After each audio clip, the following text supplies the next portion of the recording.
Yes. नमस्कार students, कैसे हो? Very good. देखिए बेटा, पिछले पार्ट में अपन ने चर्चा की प्रिज्म से संबंधित घटनाएं क्या होती है। प्रिज्म से संबंधित घटनाओं में अपन प्रिज्म से विचलन की क्रिया पढ़ चुके। अब अपन चर्चा करेंगे प्रिज्म से विक्षेपण क्या होता है। प्रिज्म से विक्षेपण क्या होता है, देखिए बेटा, पिछला वीडियो आप कंटिन्यू देखते रहें। प्रत्येक वीडियो के डिस्क्रिप्शन में उसके बैक वाले वीडियो की लिंक आपको मिल जाएगी। उसके साथ ही साथ VS physics point WhatsApp group, जो कि आपको उपलब्ध करवाता है फिजिक्स मैटर पढ़ने के लिए, स्टडी के लिए, फिजिक्स के अच्छे अच्छे पार्ट्स, तो उसे जुड़ जाइए लिंक के माध्यम से। वह लिंक भी आपको डिस्क्रिप्शन में मिल जाएगी। तो देखिए बेटा, अब अपन बात करते हैं प्रिज्म से विचलन। प्रिज्म से विचलन क्या होता है? प्रिज्म से विचलन पढ़ चुके। प्रिज्म से विक्षेपण की बात करते हैं। प्रिज्म से विक्षेपण, प्रिज्म से विक्षेपण। सबसे पहले अपन चर्चा करते हैं बेटा, विक्षेपण होता क्या है। विक्षेपण होता क्या है? विक्षेपण परिभाषा समझिए बेटा। विक्षेपण प्रिज्म है, प्रिज्म द्वारा प्रकाश की किरणों को फैलाना और अपवर्तक जो पृष्ठ है उसका विक्षेपण कर देना। जैसे प्रकाश आ रहा है, श्वेत प्रकाश आ रहा है, श्वेत प्रकाश को उसके अवयवी रंगों में विभक्त करने की जो घटना है वह विक्षेपण होती है। क्या होता है? विक्षेपण होता है। यानी श्वेत प्रकाश का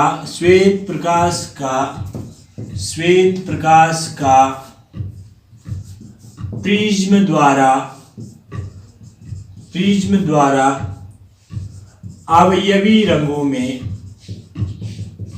अवयवी रंगों में विभक्त होने की घटना क्या कहलाती है बेटा? विक्षेपण कहलाती है। क्या कहलाती है? विक्षेपण। श्वेत प्रकाश का प्रिज्म द्वारा अवयवी रंगों में विभक्त होने की घटना क्या कहलाती है? विक्षेपण कहलाती है। क्या कहलाती है? विक्षेपण कहलाती है बेटा। क्या कहलाती है? विक्षेपण कहलाती है। तो समझ गए होंगे विक्षेपण क्या होता है। श्वेत प्रकाश का प्रिज्म द्वारा अवयवी रंगों में विभक्त होने की घटना क्या कहलाती है? विक्षेपण कहलाती है। क्या कहलाती है? विक्षेपण कहलाती है। साथ ही साथ अपन बात कर लेते हैं कि सर कभी कभी हमें ऐसा भी पूछा जाता है, वर्ण विक्षेपण क्या होता है? वर्ण विक्षेपण क्या होता है? तो सेम इस डेफिनेशन, किसी प्रकाश किरण का या किसी श्वेत प्रकाश की किरण का, देखिए मैं यहां लिख के आपको बता देता हूं, किसी श्वेत प्रकाश की किरण का अपने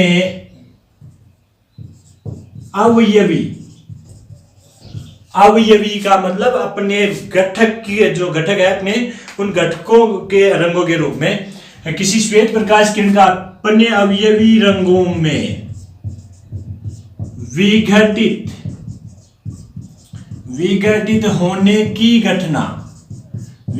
होने की घटना वर्ण विक्षेपण कहलाती है। क्या कहलाती है? वर्ण विक्षेपण कहलाती है। तो समझ जाओगे ना कि वर्ण विक्षेपण किसे कहते हैं? किसी श्वेत प्रकाश किरण का अपने अवयवी रंगों में विभक्त होने की घटना क्या कहलाती है? वेरी गुड, वर्ण विक्षेपण कहलाती है। क्या कहलाती है? वर्ण विक्षेपण कहलाती है। अब बात करते हैं अपन वर्ण विक्षेपण किस प्रकार से होता है। प्रिज्म लेते हैं, प्रिज्म से वर्ण विक्षेपण किस प्रकार से होता है, तो बने रहिए बेटा। वर्ण विक्षेपण की घटना पढ़ने के लिए अपन सबसे पहले प्रिज्म लेते हैं ABC। ये लो बेटा, मैंने प्रिज्म ले लिया है ABC, आप भी ले लीजिए ABC। इसके अपवर्तक पृष्ठ AB पर प्रकाश की किरण आपतित करता हूं। ये श्वेत प्रकाश की किरण आ गई। क्या आ गई? श्वेत प्रकाश। और यहां पर क्या होगा? विक्षेपण होगा, यानी अपवर्तन के पश्चात प्रकाश की किरण अपने अवयवी रंगों में विभक्त हो जाएगी। तो इस प्रकार से अपने अवयवी रंगों में विभक्त होगी बेटा। 1 2 3 4 हो गए ना, 5 6 ऐसे, यानी 7 वर्णों में विभक्त हो जाएगी। इस प्रकार से ये श्वेत प्रकाश थी, श्वेत प्रकाश की आपतित हुई, आपतित होने के बाद में अपने अवयवी रंगों में विभक्त हो गई। जैसे ये जानी ऐसे चाहिए थी, इसकी मूल दिशा ये है, परंतु प्रिज्म से टकराते ही यह अपने अवयवी रंगों में विघटित हो जाती है। यानी अपने आप को जैसे श्वेत प्रकाश 7 रंगों से मिलकर बना होता है, ऐसी घटना ये दर्शाएगा। तो यहाँ पर जैसे ही आपतित होगी प्रकाश की किरण का विक्षेपण हो जाएगा, यानी अपने अवयवी रंगों में विभक्त हो जाएगी। और यही घटना क्या कहलाएगी? वर्ण विक्षेपण कहलाएगी। क्या कहलाएगी? वर्ण विक्षेपण कहलाएगी। इसमें बेटा जो रंगों का क्रम होता है वह इस प्रकार से होता है: बैंगनी, बेनिया, हैप्पीनाला।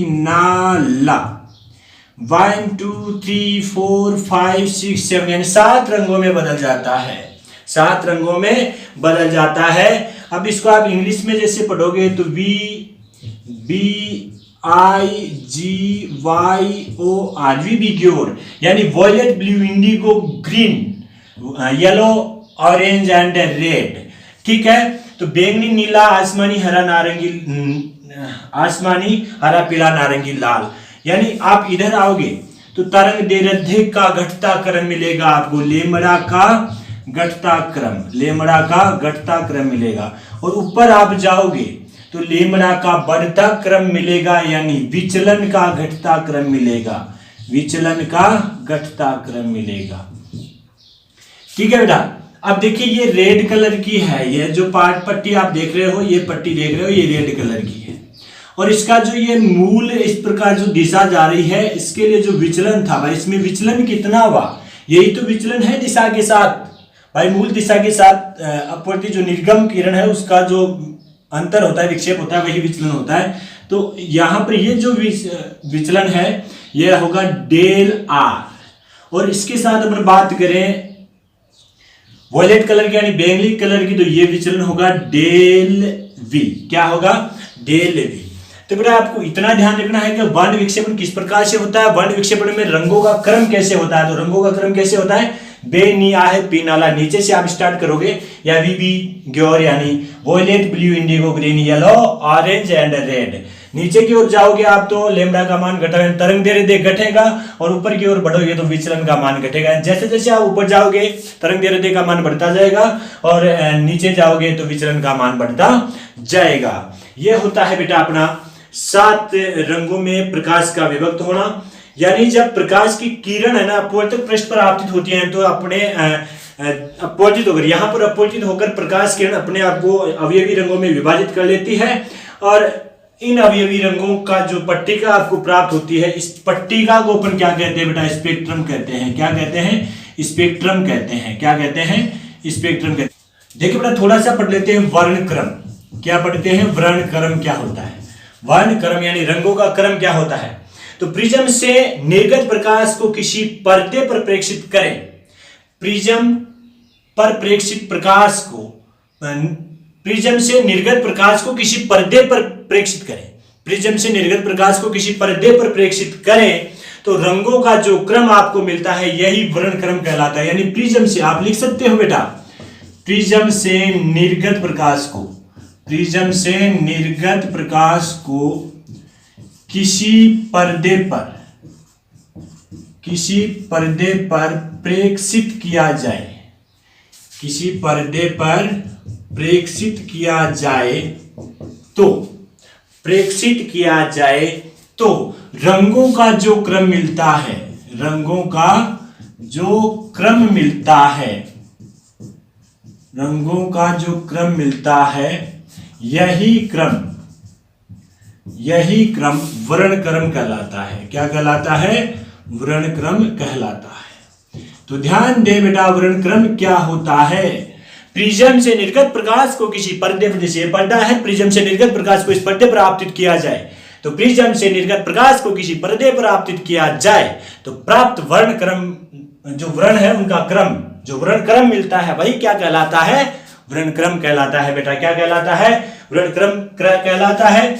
जो निम्न प्रकार है, नीचे क्या लिखोगे? जो निम्न प्रकार है। जो निम्न प्रकार का मतलब मैं यहां लिख देता हूं, बे नी आ है पी ना ला, बैंगनी, नीला, आसमानी, हरा, पीला, नारंगी, लाल। यह होता है बेटा वर्ण क्रम। बैंगनी, नीला, आसमानी, हरा, पीला, नारंगी, लाल। ठीक है, आप जैसे जैसे इधर बढ़ोगे विचलन का मान घटेगा, विचलन का मान घटेगा। जैसे जैसे आप इधर आओगे विचलन का मान बढ़ेगा, यानी लेमड़ा का मान घटेगा, लेमड़ा का मान घटेगा। यह होता है बेटा अपना वर्ण क्रम। अब अपन बात करते हैं भाई, इसको ऐसे भी आप VBIGOR से भी याद रखना, VBIGYOR, इसे भी आप याद रखना, violet, blue, indigo, green, yellow, orange, red, से भी याद रख लेना। अब अपन थोड़ी सी बात करते हैं किसका तरंग दैर्ध्य अधिक होता है, किसका तरंग दैर्ध्य कम होता है। तो जुड़े रहिए VS फिजिक्स पॉइंट के साथ और अच्छी फिजिक्स की बातें आप प्राप्त करते रहिए, ठीक है ना। अरे समझ में आ रहा होगा, नहीं आ रहा है तो आप वीडियो को बार बार रिवर्स करिए और पढ़ते रहिए, आ जाएगा, आएगा ना, तो पढ़ो बेटा। अब बात करते हैं अपन के बैंगनी सबसे ज्यादा, देखिए क्वेश्चन कैसे पुटअप होता है, किस रंग का तरंग दैर्ध्य सबसे ज्यादा होता है, किस रंग का विचलन सबसे ज्यादा होता है, किस रंग का विचलन मध्यमान होता है, और किस रंग को अपन मध्यमान रंग कहते हैं, ठीक है ना। इसके अपन बातें करते हैं। तो सबसे पहले यदि सिंपलाइज कर चिन्ह लगाओगे और लिखोगे बैंगनी या नीला, इन दोनों का लगभग बराबर होता है, बैंगनी या नीला। बैंगनी या नीले रंग का तरंग दैर्ध्य सबसे कम होता है, बैंगनी या नीले रंग का तरंग दैर्ध्य सबसे कम, सबसे कम, ध्यान रहेगा, बैंगनी व नीले रंग का तरंग दैर्ध्य सबसे कम। आगे बात करोगे लाल रंग का तरंग दैर्ध्य सबसे अधिक, लाल रंग का तरंग दैर्ध्य सबसे अधिक, याद कर लीजिएगा बेटा, बैंगनी रंग का तरंग दैर्ध्य सबसे कम और रेड वर्ण का तरंग दैर्ध्य सबसे अधिक होता है। विचलन की बात करते हैं, बैंगनी या नीले वर्ण का, बैंगनी या नीले वर्ण का तरंग दैर्ध्य, बैंगनी या नीले वर्ण का तरंग दैर्ध्य आ गया, क्या पढ़ोगे, विचलन, बैंगनी व नीले वर्ण का विचलन सबसे अधिक होता है, विचलन सबसे अधिक होता है, ठीक है। आगे अपन बात करते हैं लाल वर्ण का विचलन, लाल वर्ण का विचलन, लाल वर्ण का विचलन सबसे कम होता है, सबसे कम होता है, लाल वर्ण का विचलन सबसे कम होता है, ध्यान रहेगा ना। आगे बात करते हैं अपन, अब मध्यम रंग की बात कर ले आपसे कि भाई जो ऐसा रंग बताइए आप जो बीच में होता है, मीडियम होता है, जिसका विचलन और तरंग दैर्ध्य दोनों मध्यम होते हैं, ठीक है ना। तो आप क्या लिखोगे, पीला रंग मध्यमान रंग कहलाता है, पीले रंग को मध्यमान रंग कहते हैं, मध्यमान रंग कहते हैं, पीले रंग को मध्यमान रंग कहते हैं, क्योंकि पीले रंग को मध्यमान रंग कहते हैं क्योंकि इसका तरंग दैर्ध्य व विचलन मध्यम होता है, क्योंकि इसका तरंग दैर्ध्य एवं विचलन मध्यम होता है, एवं विचलन मध्यम होता है, ठीक है ना। पीले रंग को मध्यमान रंग कहते हैं क्योंकि इसका तरंग दैर्ध्य विचलन मध्यम होता है, मध्यम किसके, रेड और वॉयलेट के बीच का होता है, मध्यमान रंग क्यों कहते हैं, क्योंकि इसका विचलन और तरंग दैर्ध्य मध्यम होता है। अब अपन मेरा चर्चा करते हैं स्पेक्ट्रम क्या होता है, स्पेक्ट्रम क्या होता है। तो स्पेक्ट्रम अपन ने अभी यहां पढ़ा है कि जब प्रकाश किरण का वर्ण विक्षेपण होता है उस कंडीशन में अवयवी रंगों की जो रंगीन पट्टिका हमें प्राप्त होती है, अवयवी रंगों की रंगीन पट्टिका हमें प्राप्त होती है, वही पट्टिका स्पेक्ट्रम कहलाती है। बेटा क्या कहलाती है, स्पेक्ट्रम। तो अपन बात कर लेते हैं स्पेक्ट्रम क्या होता है। तो स्पेक्ट्रम क्या होता है बेटा, प्रिज्म से निर्गत प्रकाश, प्रिज्म से निर्गत प्रकाश में रंगों का जो व्यवस्थित प्रतिरूप आपको प्राप्त होता है वही स्पेक्ट्रम कहलाता है। निर्गत जो प्रकाश है, ध्यान दें, प्रिज्म से निर्गत प्रकाश का में रंगों का व्यवस्थित रूप, देखिए मैं लिख के बता देता हूं, प्रिज्म से निर्गत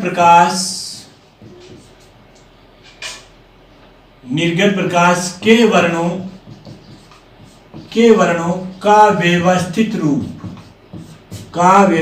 रूप, प्रिज्म से निर्गत प्रकाश के वर्णों का व्यवस्थित रूप की पट्टिका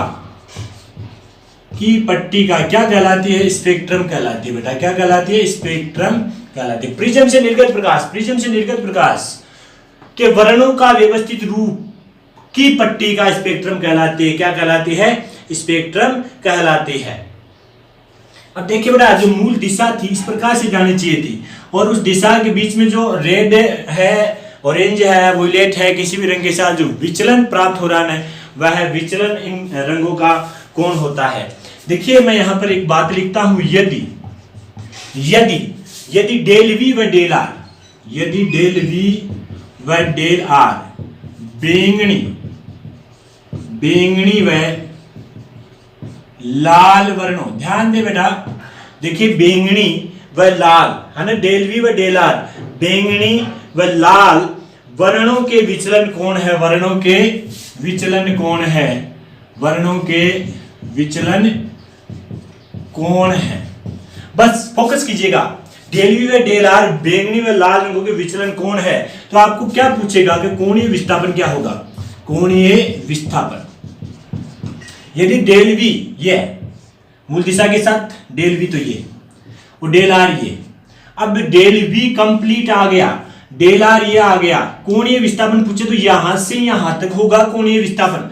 तो कोणीय विस्थापन क्या होगा, थीटा बराबर क्या लिखोगे, थीटा बराबर del V minus del R, क्या हो जाएगा, कोणीय विस्थापन हो जाएगा। क्या हो जाएगा, कोणीय विस्थापन, यानी वॉयलेट के विस्थापन में से, कोणीय विचलन में से रेड कलर का कोणीय विचलन घटा देंगे तो हमारे पास क्या आ जाएगा, कोणीय विस्थापन आ जाएगा। बेटा क्या आ जाएगा, कोणीय विस्थापन आ जाएगा। ये था स्पेक्ट्रम। अब अपन बात करते हैं कोणीय विक्षेपण की। कोणीय विक्षेपण, देखिए बेटा कोणीय विक्षेपण क्या होता है, बैंगनी रंग के कोणीय विचलन में लाल रंग के कोणीय विचलन का अंतर लिख के बता देता हूं मैं। बैंगनी रंग के कोणीय विचलन, बैंगनी रंग के कोणीय विचलन एवं लाल रंग के कोणीय विचलन, व लाल रंग के कोणीय विचलन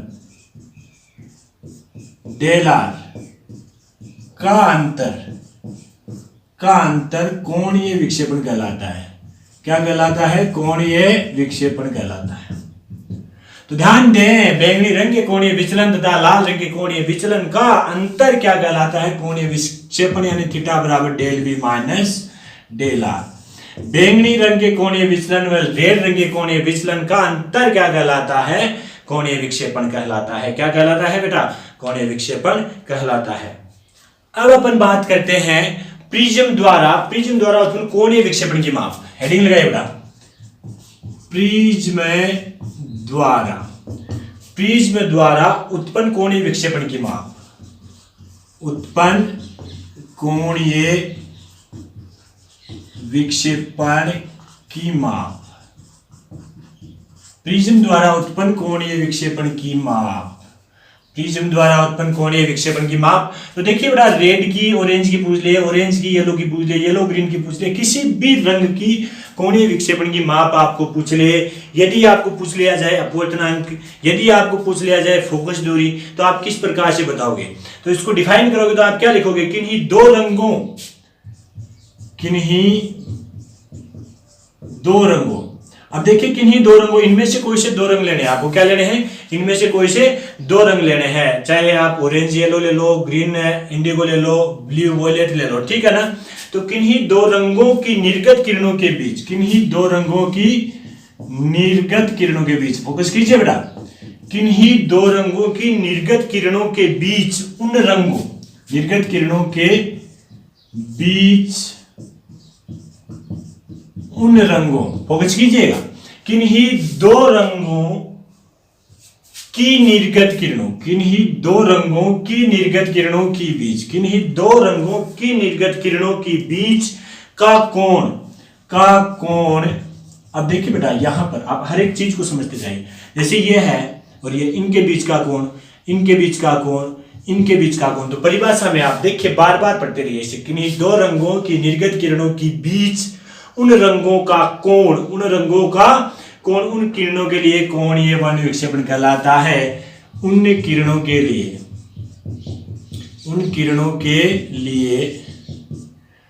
कोणीय वर्ण विक्षेपण कहलाता है। कोणीय वर्ण विक्षेपण कहलाता है। कोणीय वर्ण विक्षेपण कहलाता है। अब देखिए बेटा, आपने समझ लीजिए, चाहे दो किरण ये हो, चाहे ये हो या ये हो, दोनों किरणों के बीच का जो कोण है ना, रंगों के बीच का कोण, उन किरणों के लिए कोणीय वर्ण विक्षेपण कहलाता है। क्या कहलाता है? कोणीय वर्ण विक्षेपण कहलाता है। इसे थीटा से व्यक्त किया जाता है। इसे थीटा से व्यक्त किया जाता है। इसे थीटा से व्यक्त किया जाता है। कितनी देर से बता रहा हूं मैं, तो ध्यान में आ गया होगा। थीटा बराबर del V minus del R. Theta बराबर del V minus del R. अब इस वी की जगह आर की जगह आप चेंजेस कर सकते हो। जैसे वाई और जी के बीच में है तो डेल वाई माइनस डेल जी, ठीक है। आई और बी के बीच में है तो del I minus del B. इस प्रकार से आप कोणीय वर्ण विक्षेपण निकाल सकते हो। नोट लगाओगे, अपवर्तनांक की बात करोगे तो आप क्या लिखोगे? पीले प्रकाश का अपवर्तनांक है ना, पीला प्रकाश मध्यमान है तो पीले प्रकाश का अपवर्तनांक, पीले प्रकाश का अपवर्तनांक लाल प्रकाश व नीले प्रकाश, नीले प्रकाश। ध्यान दे बेटा, पीले प्रकाश का अपवर्तनांक लाल प्रकाश व नीले प्रकाश, आप नीले की जगह बैंगनी भी लिख सकते हो, नो एनी प्रॉब्लम है ना, दोनों सेम सा होता है बेटा। वह बैंगनी प्रकाश के अपवर्तनांक के समांतर माध्य के बराबर होता है। के अपवर्तनांक के समांतर माध्य के बराबर होता है। समांतर माध्य के बराबर होता है। देखिए बेटा, पीले प्रकाश का अपवर्तनांक लाल प्रकाश तथा नीले या बैंगनी प्रकाश के अपवर्तनांक के समांतर माध्य के बराबर होता है। तो एन वाई बराबर आप लिखोगे N R plus N V by 2। इन दोनों के समांतर माध्य के बराबर क्या होता है? अपवर्तनांक होता है। यदि आप फोकस दूरी की बात करो, किसकी बात करो? फोकस दूरी की बात करो तो बेटा क्या होगा?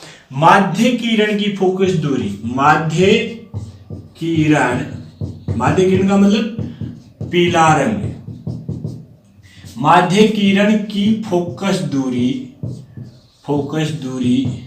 लाल वर्ण एवं बैंगनी वर्ण की फोकस दूरी के गुणोत्तर माध्य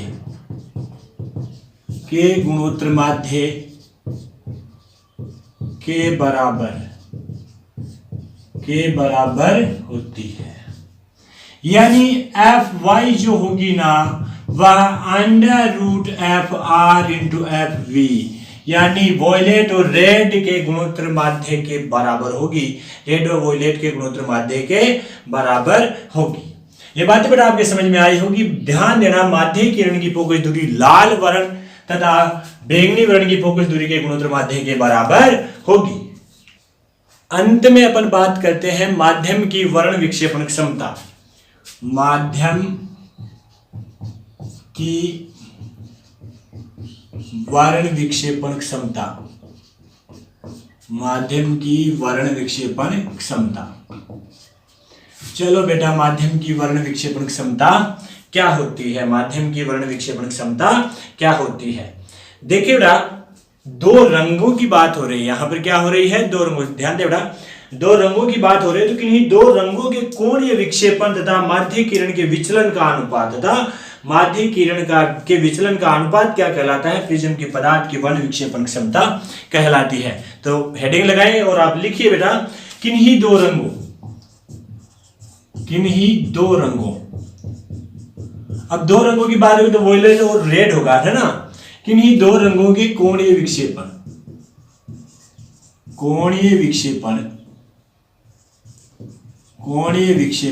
तथा माध्य किरण कौन सी होगी बेटा? पीला रंग। माध्य किरण के विचलन का अनुपात, के विचलन के विचलन का अनुपात, के विचलन का अनुपात क्या कहलाएगा?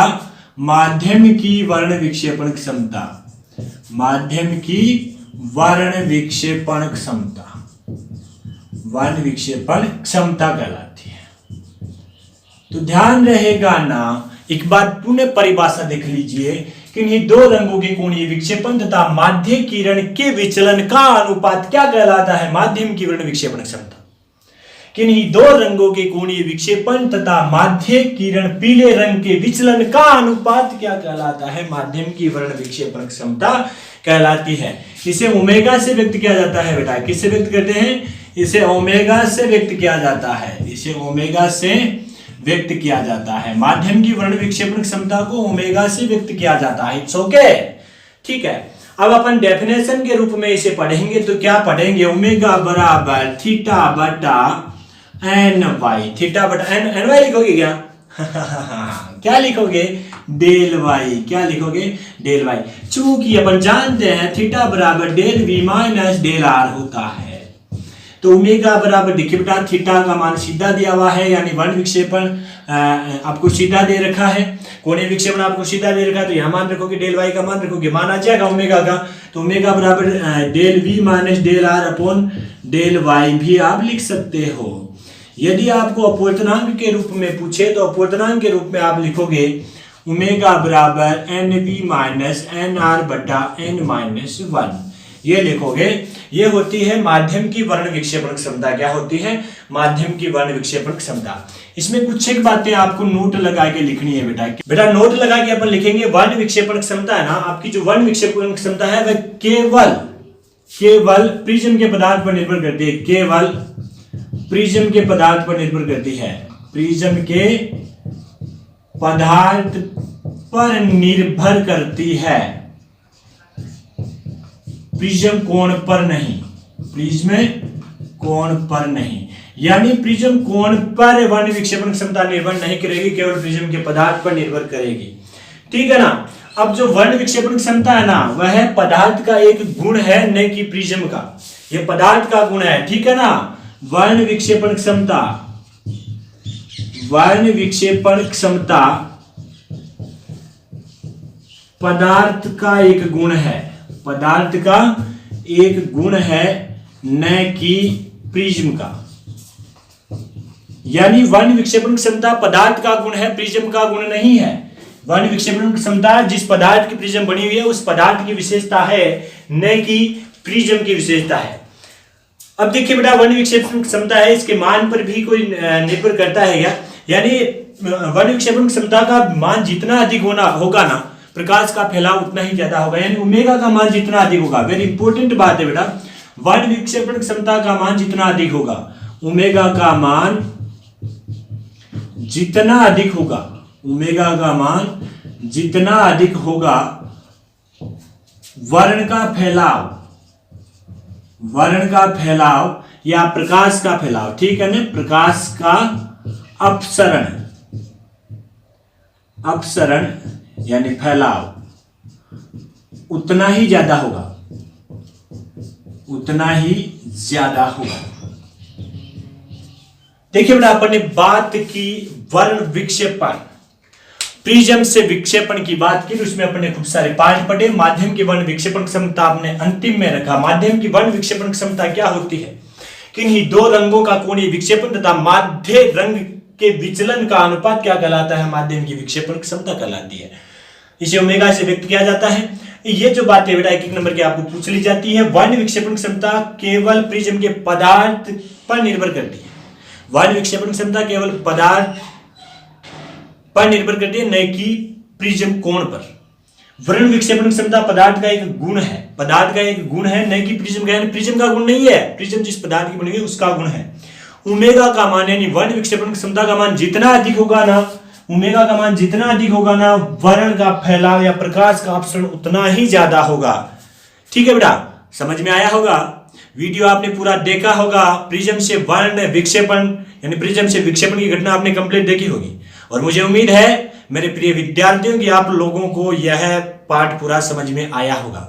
और यदि नहीं भी आया है ना, तो एक बार एडवाइस दे दूं आपको, एक बार इस वीडियो को दोबारा देख लें ताकि क्लियर रूप से आपके समझ में आ जाए। ठीक है, आज का यह वीडियो देखने के लिए आपका दिल से आभार। आज्ञा दीजिए, नमस्कार।